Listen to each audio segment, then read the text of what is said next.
What is going on with Ford Australia? We're about to do a bit of a deep dive into Ford and find out why they can't seem to sell any other models apart from the Everest and the Ranger Ute in Australia. Plus, we've got some piping hot breaking news for you as well, so stick around. Hello and welcome to the CarsGuide Podcast. My name is Tim Nicholson. I'm CarsGuide Senior Editor. I am filling in for the wonderful James Cleary for another week. He is on a car launch, which I'm sure he'll be talking about next week, but he'll be back in the chair on Friday. Until then, I'm joined by two of our incredible contributors. I'm talking, of course, about Stephen Ottley and Byron Mathioudakis. Gentlemen, welcome. Thanks, Tim. Always a pleasure. Thanks, Tom. Always a pleasure. Great to see some of you here. Ottley, how's your week been? Great, yeah. Just driving cars and writing about cars. It's basically the same as the week before that and the week before that for the last. You are literally living the dream. 20 years. Yeah. Byron, how about you? Busy one? It's the busy time of the year, really, isn't it? I mean, there's lots of new launches, lots of catch up over the last couple of years in terms of new model releases, as well as you said, breaking news here and there and everywhere. So, it is all happening. Well, I think on that note, we should probably just dive right in because we've got a lot to get through. It's a big topic, and we'd love to hear from you. Please comment as the show is going live right now. We'd love to hear any questions you've got or any comments. Particularly about how stunning I look. That would be great. But look, let's jump right in. Ford has got a long history in Australia. You two are both incredibly familiar with that, manufacturing and continuing on well beyond Holden, obviously, who have left us. They obviously not as popular a brand as they once were. I think they were number one at different points in their history. Now they're sitting just outside the top five. And, there's a massive reliance on a couple of models, being the Ranger and Everest. So I want to touch on that, but very quickly in relation to that, Stephen Ottley, some hot tea from Ford that's just lobbed. What's the news? Well, yeah, the news is, I guess, you'd call it a shock announcement. They are getting rid of the Fiesta ST and the Focus ST, which is particularly shocking given they're both new models. They're both they've almost just landed in showrooms and now they're just landed in the scrap bin. They're like getting them out of there as quickly as they come in, I imagine. So, Ford's official reason is lack of supply. The semiconductor shortage continues to be an issue. But I think reading between the lines and just looking at it, you've got to think a lack of demand is also an issue. But it's disappointing, like they were never going to be, Ford's already got rid of every other Focus and Fiestas. They specifically just left the hot hatch variants. So you can't expect them to sell 10,000 a year. So to then sort of turn around and go, well, they don't sell that many and we can't get many more. So we'll just get rid of it. Like it's just yet another sort of blow. If you're a real blue blood, if you really love Ford, it's another sort of, kick in the backside. It really is. Byron, what do you think that means for the brand? Look, I think it's absolutely myopic for Ford to drop. They are hot hatch icons. Like they really are. Ford had a hot hatch style small car well before, that Volkswagen cliche GTI thing, because you go back to the Escort Mexico and the earlier Escort RSs, which was the Focus predecessor globally. In Australia, we used to have the Laser Sport and the Laser TX3, models like that. Ford has always had a sideline of interesting, affordable performance cars. And for them to abandon this, because this is what they've done, as wholesale as they have, just chopping off the Fiesta ST and the Focus ST lines is really an end of an era. I think it's a slap in the face for enthusiasts. If I had a black armband or a headband, I'd be wearing it. That is dramatic, but appropriate. Do you guys agree? Look, I think the reality is they're brand building cars. They're not volume cars, and as we're about to discuss, maybe it is on brand for Ford to do this because. Yeah, I mean, it's just I think the other thing to temper it, because I do agree with Byron, it is super disappointing as for enthusiasts, as an enthusiast who enjoys those cars. You know, the Fiesta ST, I personally have felt the Fiesta ST has probably been the best hot hatch on the market since the previous generation. Like, it was simple but great. Like, that's what made it so good. And I think now to lose that is really disappointing. But like I say, to temper it, I think the reality is the writing is on the wall for those cars anyway. I think Ford globally and Ford Europe, which I guess looks after them, you know, they don't see much of a future in them. So, which is again, you know, maybe Ford's more on the leading edge here, because I think if you talk to people within industry, you know, small cars are an endangered species. But it's still disappointing. The timing is strange, and I mean, it's bad news. So I just hope that they or Ford brings in, say, the Puma ST, which is a model that could at least have, you know, brought that to us as you know, as a compensation thing, you know. Just to keep the brand relevant. Like you say, they've had compact performance cars for a very long time, and the market's evolving. So why don't you evolve with it? And give us something else. I agree. I just want to say also that this is not only the end of an era, it's more than that. Ford has had small cars available in Australia since the 1920s continuously. Now, of course, you can argue the Puma ST is a small car, but it's a small crossover / SUV. The Fiesta only started in Australia in 2004, but it replaced the Festiva, which wasn't a great car, but it was still an affordable light car. While the Escort, the Focus and the light goes back to the Laser, which goes back to the Escort, which goes back to the Anglia, which goes back to the Model Y. Those are cars that were released pre-war cars, continuously available in Australia. It all ends today with that announcement. So, and Byron knows that because he was born pre-war. So that's how we can get that straight from the horse's mouth. Oh, unkind. I know, I mean, but look, I just reviewed the Fiesta ST. So if you go to carsguide.com.au right now, you can find my review of that car, the 2023 facelifted version. And Ottley, to what you're saying, like, that was just one of my favorite cars I've driven in the last couple of years, as was the pre-facelift one when I drove that. And it's, you know, I would put my own money down for this car. It's a real disappointment, but as you say, kind of goes to a wider discussion, which we'll get into right now. Ottley, you've written a story on this, as Byron has as well, that went live last week, talking about that issue of Ford relying too heavily on those cars. So what do you think the problem is with that, relying on those two, the Ranger and Everest? Well, I guess if I knew the answer to that question, I'd probably go and apply for Andrew Burkick's job as president and CEO. Look, I think really the story was sort of looking at, and the real question around Ford is, you know, which today's announcement only amplifies, is what else can they do? They have to do something else, because, you know, they say in their own reason for, you know, Fiesta and Focus going is because there's issues with semiconductors and there's issues with supply. The Ford Australia is one, you know, semiconductor shortage, you know, a bad month for semiconductors or shipping. You know, the global supply chain crisis is still a crisis. They're one bad month away. If they don't get a boatload of Rangers, they don't get a boatload of cars. You know, they'll halve their sales. I mean, they are more than half their sales. I looked at it. So for the first 6 months of the year, so half a year sales, 86% of Fords sold were Ranger or Everest. Without Ranger or Everest, they sold less than 4,000 cars.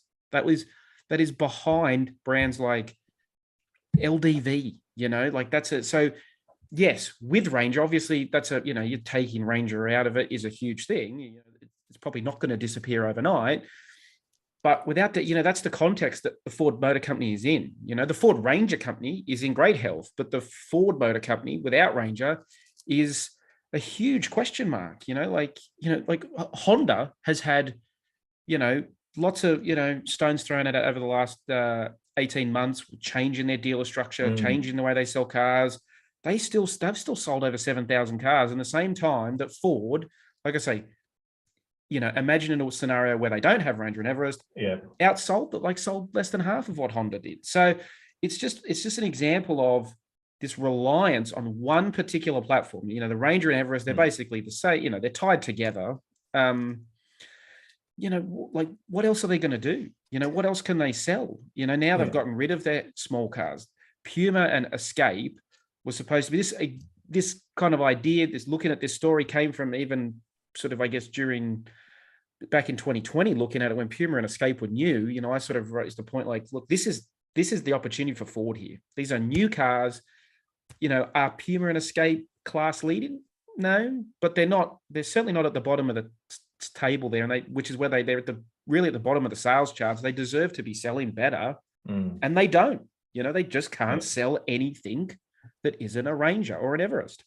And to your point, like we remember a few years ago, I think it was 2011, the floods in Thailand. Was it 2011? Anyway, however many years ago. Now, all of these utes and SUVs, a lot of them are built in Thailand. The impact that had on manufacturing in that region was massive.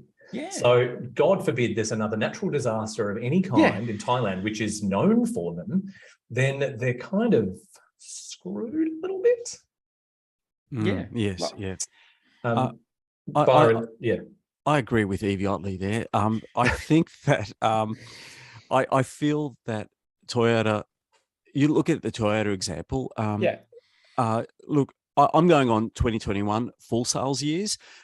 Ford, Everest and Ranger combined were 82% last year. Toyota combined, when you look at Toyota's HiLux and Fortuner combined sales, that only made up just a little over 25% of their total sales. Yeah. I mean, that is, that's how it should be done. And historically, Ford used to do it right, because in the 80s, when they were number one in Australia and the Falcon was the best-selling car in this country, they still had the Laser at number 3 or number 4 and the Telstar at number 7 or number 8. They were passenger cars that supported the best-selling car or its best-selling model, and were fallbacks when the best-selling model had a bad month. Yeah. As you said, if there's just one bad month, they are down the gurgler. There's just, it's just, I mean, again, I'm not the CEO. I'm not a CEO of any company, apart from Ottley Incorporated. You know, putting all your eggs in one basket does not make good business sense. You know, it just, you know, you look at Toyota. Toyota's strength is they have high selling models in basically every segment of the market. That's why they're far and away the leader. But you look at Mazda don't just sell CX-5s, you know. Hyundai doesn't just sell Tucson's or Santa Fe's. They have a variety of models that have appeal, you know. And you look at, I mean, a brand like Hyundai is probably a great example, and Mazda, they have reduced their product offering in recent years, but they're still selling in significant volume, and they don't have all of their sales centered around one particular variant, you know. And that's what worries me about Ford. Oh, and by the way, just speaking of Hyundai, I mean, they don't even have a Ute in the market yet, and nor does Kia. Imagine when they come in and what that effect will have on. That's the other thing, right? You say, you know, there's a new HiLux just around the corner. Now, I'm not saying that I think the new Ranger's a great Ute. You know, I think we've all driven it. It's a great Ute. I don't see any reason why it shouldn't keep selling in significant volume. But there's, you know, the Amarok's going to come out. The HiLux, there'll be a new HiLux in the not too distant future.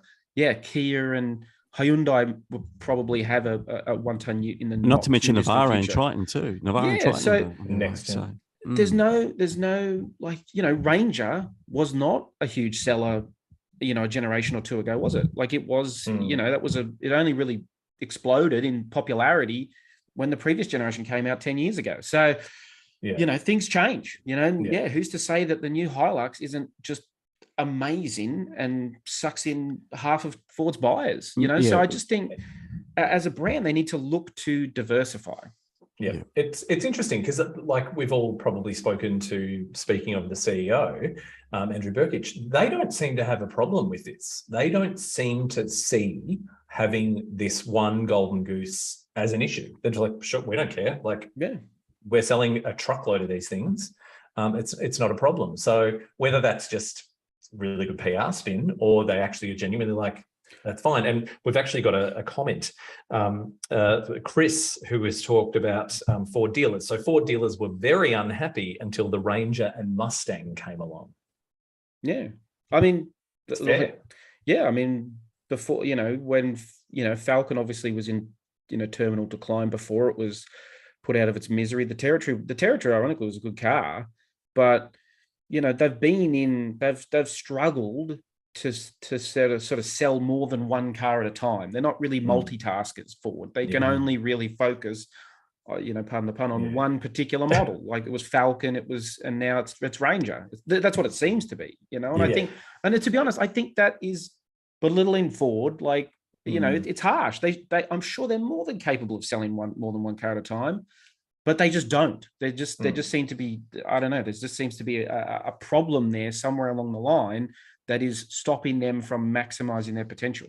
Yeah, I think Byron, you've written a story that is going to be going live. If you're watching the podcast live, check back tomorrow. Byron's story on Ford will be going live then. If you're watching it after the fact, then go to the site now. It is live. You talk about this historically in relation to Holden in your article. That's right. So there are precedents here, and in history, you've seen smaller brands over rely on a car, and when they go bust, then the brands go bust. I mean, the Mini in the 60s, when that ran out of steam, basically Leyland disappeared. But I mean, Holden relied too heavily on the Commodore, and before that the Kingswood, and before that the Special and the Premier. And even though they did have a strong supporting lineup at times, and even to the end, they had Colorado coming through, and the Captiva was fairly popular. The car company was always known as the Commodore Car Company. Well, particularly from the 80s onwards, and that is a lesson for Ford to heed, because Holden, once they seem to put all their eggs in the Commodore basket, starting with the VE Commodore, when they made the decision in the early 2000s. Look, we're going to export this car. We're going to have all these different variants. A lot we didn't see there was going to be an SUV variant. There was going to be all drive variants. There was going to be a Monaro replacement based on the Commodore Coupe, which was previewed as a concept car, I think in 2007 or 2008. But that all disappeared because large car sales dried up because of SUVs, and then the global financial crisis hit, and the export market suddenly vanished. There was no Pontiac to take Holden product. Chevrolet was crippled, and GM went to Chapter 11 bankruptcy. Those things were outside Holden's control in the 2000s. They were left with a car that they overinvested in a market that was diminishing.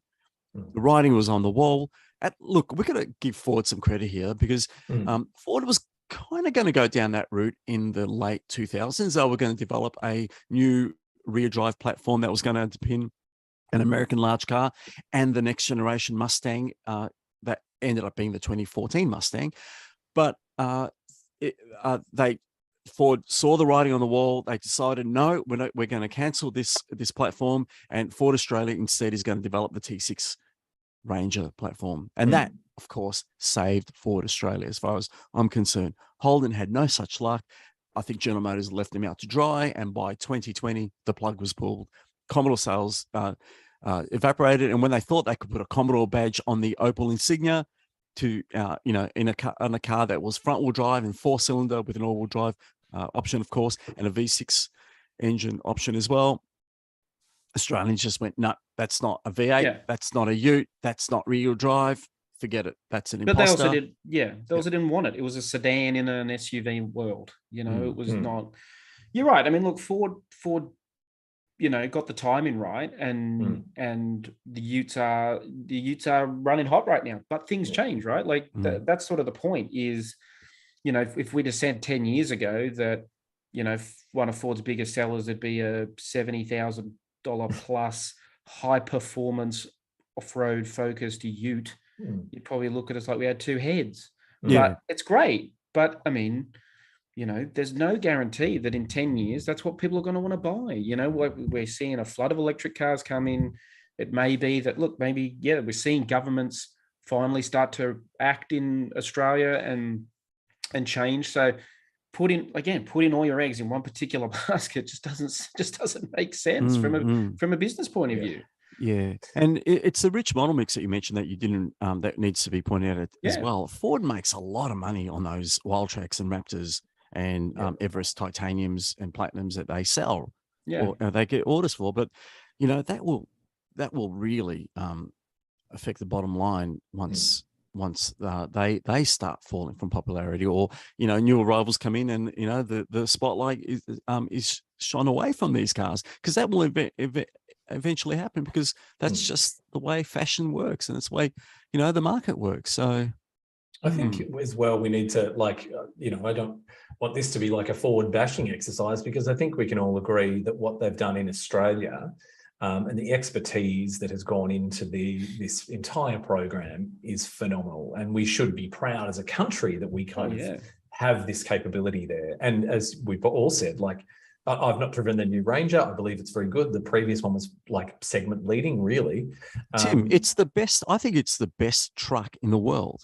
Don't say truck. Don't say truck. Well, it's the best It's the best pickup. It's whatever. Truck. He's getting He's getting the American audience. No, but it isn't. Well, it is. No, it is a truck. But you know what? It's great. It's a low frame chassis truck with a bed on the back. It's a truck. Yeah, I agree with Byron. I think it's fantastic. It's a bloody truck. Yes. Yeah, and you're right. I think the thing I think that frustrates me when I look at this is the fact that Ford has great cars. Ford has these options that they could potentially get to, right? The Fiesta and Focus, it's a shame they're going, but cars like the one behind me, it's a Bronco. Bronco Sport. Yes. That's a Bronco Sport. Now, a lot of the hype is around Bronco and the comeback of Bronco, and Bronco's great, and it's a cool thing. But went to America this year, saw the things in the metal for the first time. The Bronco Sport is fantastic. The Bronco Sport is the car they need. The Bronco Sport is a compact SUV that's funky. It's different. But it's basically, it's got a Bronco name, but it's really more like a Kia Seltos rival. Are you saying it's an escape in drag? Is that what you're saying? Well, it is an escape in drag. Well, yeah, but it's. I would argue it's probably a size between. It would probably actually slot, and it does in America. It slots neatly between Puma and Escape. It gives you a 3-model SUV, small SUV lineup with a point of difference. No one really sells that, right? Since the X Trail went, into a more lost its sort of chunkiness and became more of a soft roader. No one really sells them, but I think there is an argument to be made. I mean, you look at the popularity of things like the new Defender. People do like a tough SUV. Yeah. They want something a bit different. Ford has other cars dare I say, Mustang Mach-E. That is an exciting car. That has huge potential in Australia. They already built that in right-hand drive. Now, Ford Australia hasn't confirmed it. I think it's probably a pretty good chance it's coming here in the not too distant future. And so maybe that helps turn the brand around. Certainly having, the new Mustang, which is coming in September, we'll see in September. And then I assume it'll come here sometime next year, hopefully. Look, that's great. That'll be two great new models that Ford could have. But right now they need that, because right now, the irony is, I wrote a piece again for CarsGuide, sort of suggesting that Ford has this option with stuff like Bronco and Bronco Sport and even like the Maverick Ute to really position themselves as Ford, the adventure brand. The adventure lifestyle brand, give themselves a point of difference, and instead they're becoming the Ford commercial vehicle company, because Byron and I were talking to Andrew Burkick at Ford and said, the next big model he's really excited about is Transit. Transit is the future. And great, you'll sell Transits, but that again, it's good for the bottom line, but is it good for the brand? Is it building the brand? Their first electric vehicle announcement in Australia is the e-Transit. Not exactly a Tesla Model 3 rival, not exactly, a Polestar 2 or an Ioniq 5. No. Fun fact, though, you can fit all those cars in the back of one.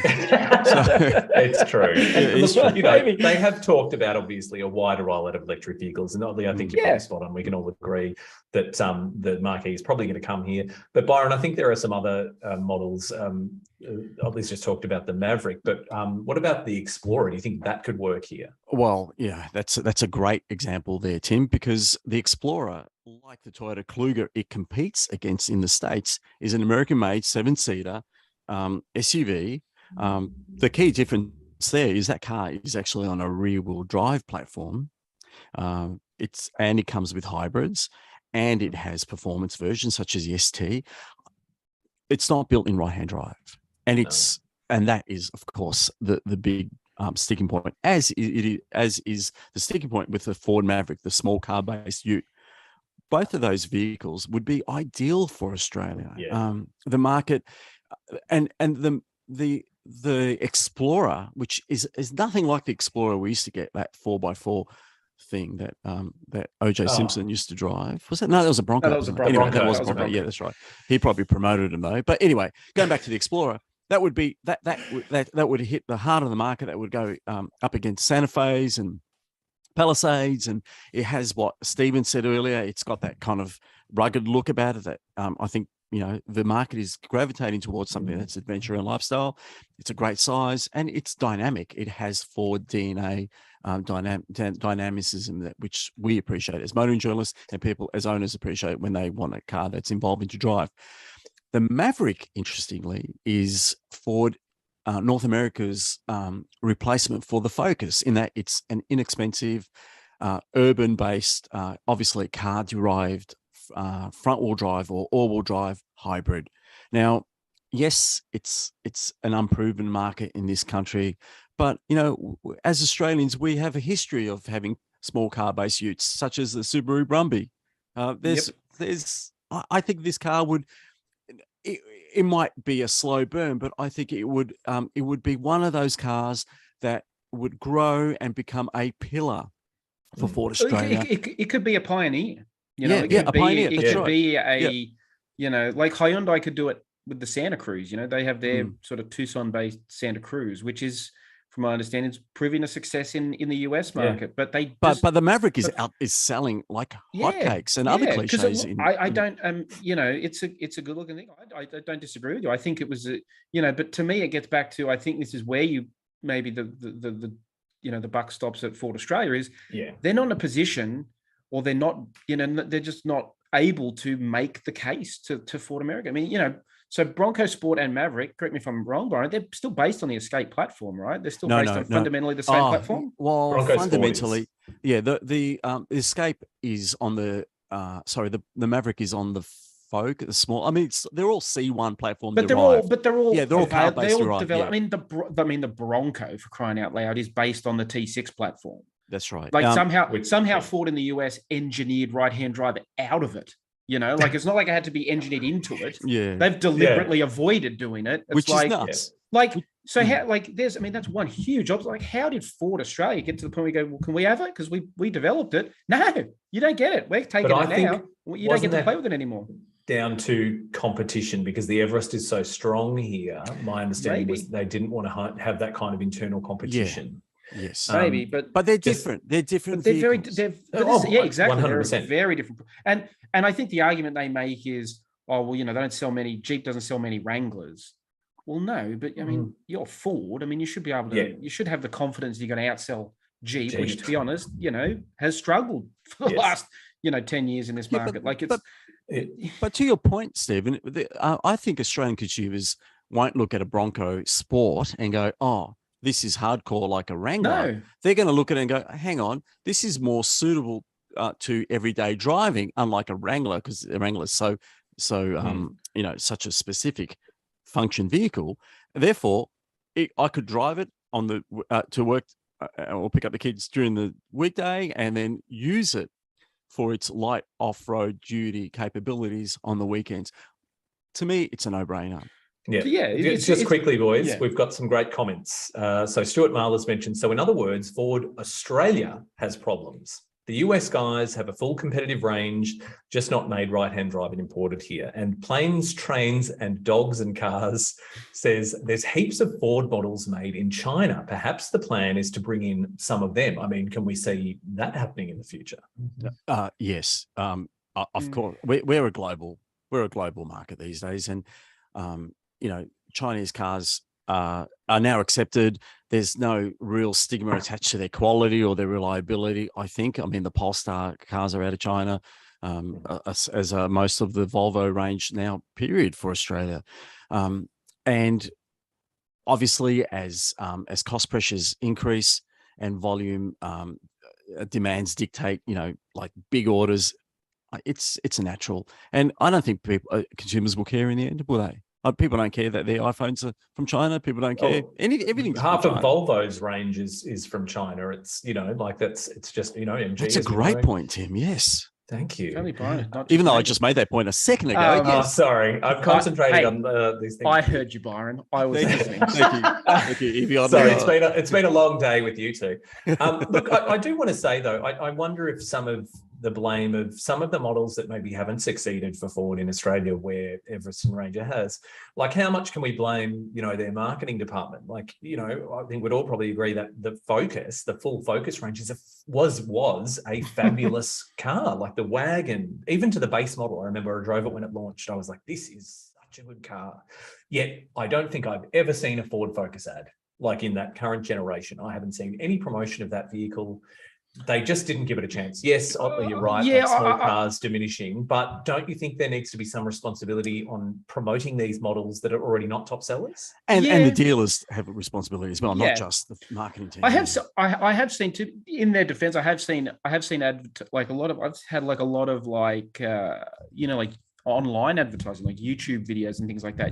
I've had pop-up ads of like very specific ads. And that kind of does. Are they from Russia, and are they maybe? No, like very specific. Like if you're thinking of buying a Honda CRV 2-liter VTI 2-wheel drive, why don't you try instead buy this Escape 2-liter? And they strike me. I mean, they don't strike me as they're not like any other automotive ad I see on TV or online. They're just it's a very hyper specific, targeted kind of spot, which is different. Maybe their data says it works, but it's passive and reactionary. Like, Ford should be progressive and bold. Is that where you're getting at? I guess. I mean, I would argue they should try something different, because what's that saying about insanity? Just doing the same thing over and over again, expecting a different result, because that's really where we're at. Like, we don't want another Enduro situation.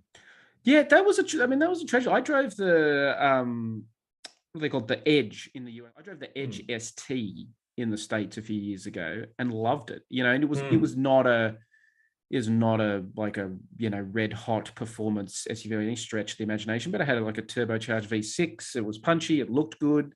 And again, my argument is it probably could have come here, like the Focus and Fiesta, as a bit of a flagship, a hero model, something that's going to drag people into showrooms.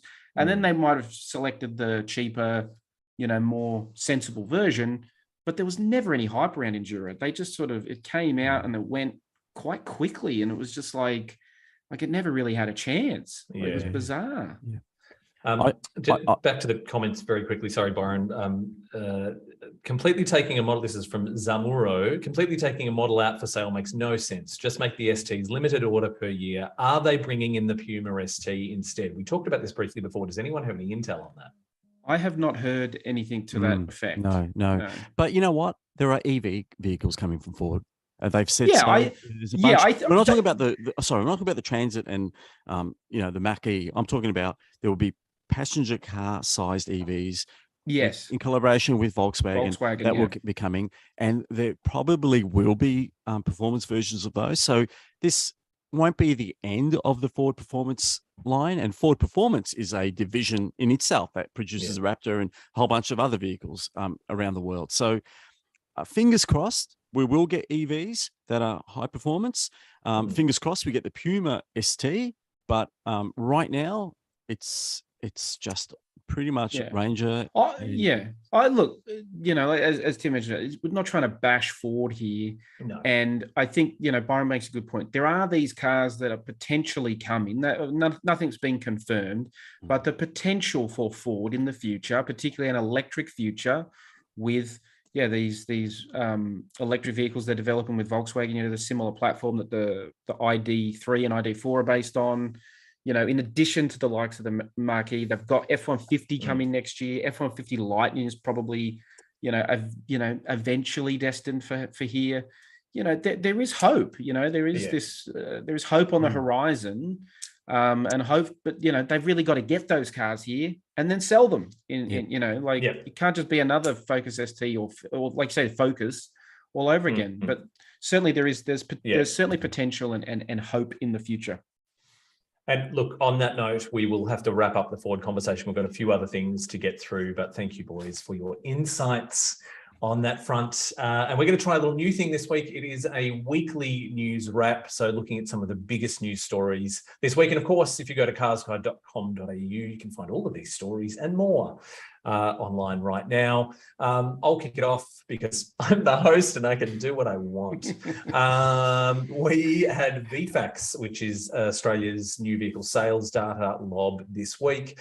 Not a huge amount of massive surprises. As you guys know, the chip shortage and the supply issues are really having an impact. So the sales are like this, like 1 week a company's going great guns and the next minute's in the doldrums. Mazda really down. They're back to number 2. They were pushed to number 4 last month. They are back, but they're still down by 11%. Hyundai and Kia. Hyundai have been down all year. They have made quite a dramatic comeback, and I think they're selling a lot of Tucsons. Kia doing really, really well. Interestingly, MG down by 9%, which we haven't seen much kind of decline from them since really they started pushing the market really hard. But their pricing has jumped up, and I think that might be something. Well, because their supply is pretty good, so there's some reason there for sure. This is a question actually I raised with them, I believe, earlier this year. Is they don't have a whole heck of a lot coming either. Like they've got the cars that they've had, the ZS and the HS and the 3, like they've sold a lot of those in the last 18 months. They might have run out of people to sell them to. They might have, there's a limited amount of people that really want to buy an MG SUV or small car. And, you got to find something new. Absolutely. So look, year to date, sales are down 4.5%. Check out the full story online if you want all of that detail. Byron Mathioudakis, a little bit of Mitsubishi news. That's right. So, look, Mitsubishi's ASX is a perennial favourite amongst fleet buyers and people looking for a bargain 2007 Lancer-based car, which obviously means it's getting old. The next generation model will be unveiled shortly, so keep an eye on carsguide.com.au for breaking news there. The thing is, it's not going to be what the current ASX is. It's going to be based on it will be based on Nissan, Renault, Mitsubishi Alliance, global big segment platform. I suspect it's going to be smaller. It's going to be built at a Renault factory, so probably out of Europe. But then Renault also does have a factory in Korea with its Samsung affiliate. But it will be probably a lot more like the Nissan Duke and the rather excellent Renault Captur, in that it's going to be smaller. It's going to have probably a turbo petrol engine rather than that big lusty 2-litre and 2.4-litre unit that the current A6 has. And it's going to be a very eco-focused, urban-based, probably premium-ish. Well, that's the big question, though, Byron. Is it coming here? Do we know that? Well, the A6 brand value is extremely high. Mitsubishi has a history of resting nameplates and then reintroducing them often on cars that are nothing alike. One that springs to mind is, of course, the Mirage. The old Mirage was a classic, and the one that was just discontinued was putrid. So that's so we don't know. Surely they have to have ASX. Right? Yeah, that's it. You'd think that. I guess the big question, though, is if you bring it onto a newer platform, and the success of the current car is arguably built on the fact that it is so old. They're able to, they've amortized their cost. They're probably pay and it won't machinery, the stamping machinery, so it won't be cheap. And it's really been led by success has been built on the back of its price. But fun fact about the ASX, it was meant to have been replaced by the Eclipse Cross, but ASX sales were so strong that they still went ahead with its replacement and push that slightly further up market. But they have the same wheelbase and they share essentially the same components underneath, bar the engine. And of course, the body and the interior is completely different. But Mitsubishi doesn't owe us another ASX. It essentially is here with the Eclipse Cross. So what this would be a new type of Mitsubishi. That's the bottom line. This would be a little SUV Mitsubishi, something we've not seen since the demise of the brilliant but underrated Pajero, Mini Pajero. Well, remember the that IO? Yeah, IO, the Pajero EO, that little Pininfarina design classic from the late 90s. Great thing. And FYI, future classic. You heard it here Classic, first. he says. Now, look, moving on to the very last news story. Stephen Ottley, what is happening with the Land Cruiser 70 series? Yeah, for some reason I get the bad news. So the 70 series, brace yourself, Land Cruiser lovers, because this 70 series is officially not on sale anymore. They have, I believe the phrase they've used is paused orders due to quote unquote extended wait times. And I think we've heard some examples of it being up to 4 years, which to be fair is a pretty long wait time. I'd maybe wait for that's typically the kind of wait lit times you hear for the, some sort of limited edition Ferrari hypercar, like as opposed to a 70 series Land Cruiser. So, it's amazing. It's still going strong and it's still demand. I guess it's the classic, 2022 problem of supply chain crisis, semiconductor shortage. Although I don't know, does it not predate semiconductors? I think it might. Yeah. You know what? It shocks me how many people still ask me, "Oh, when are you going to get a 79 series for you to drive?" My 16-year-old nephew asked me that yesterday. He goes, "Oh yeah, you've got a Land Cruiser 300 series outside of Sahara, but I don't care about that. What about the 79 series?" That thing is enduring, and if they to say they're pausing it, maybe they will restart production. Why wouldn't they? It's been in production since 1984 or 83 or whatever. So I think the point Toyota tried to make was, it's certainly open ended. They want it. They need to clear a backlog. There's obviously if it's blowing out, I would imagine that it is multiple years, right? We've heard wait times for RAV4 blowing out 18 months. So I would imagine it's significantly more than that. And so, clear the backlog, while you can, but then you can bring it back. Maybe Toyota should just go on holidays for next year. Like, stop making cars. Everyone just take the rest of they're the richest company in the world pretty much. Take the rest of the year off.